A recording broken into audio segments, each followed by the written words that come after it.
A basketball legend and his daughter died on Sunday. The day before, a young man hoping to enter the seminary lost his life in a Wendy's.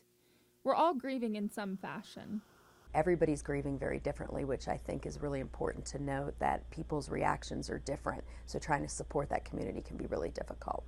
It may feel like you're the only one going through it, but no one is alone in grief, and connecting with others can really help the process. I think what's really important is a couple things: being able to talk about your grief, realizing how you're impacted if you're currently grieving, knowing that sometimes things like this can re-trigger things for you, and it can absolutely make you feel worse if you're already grieving. I think the other thing that's really important to be sure of is you're seeking support from people around you and people that you trust and care. Some people in the area are questioning why they're mourning Kobe Bryant's death when they don't even have any connection to the basketball celebrity. There's a way in which they enter our lives every day.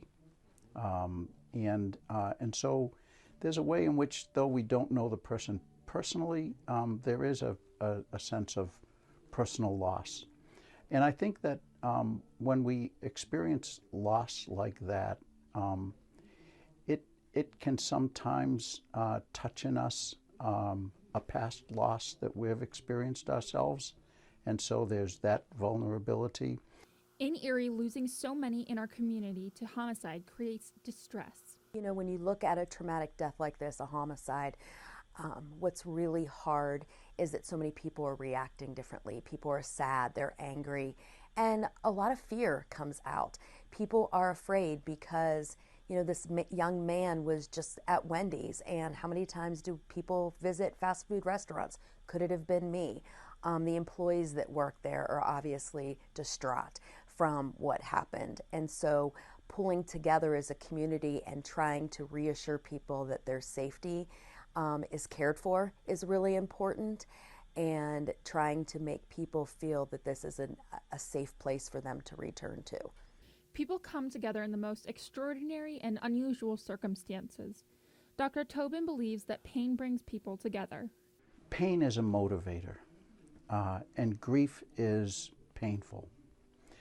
And I think the positive side of grief is that it draws us together. He notes that grieving together can bring a sense of joy in life through stories. When we get together at a wake or a visitation, what do? We share stories. For more information and resources, go to highmarkcaringplace.com. In Erie, Emma Rose Lewis, yourerie.com.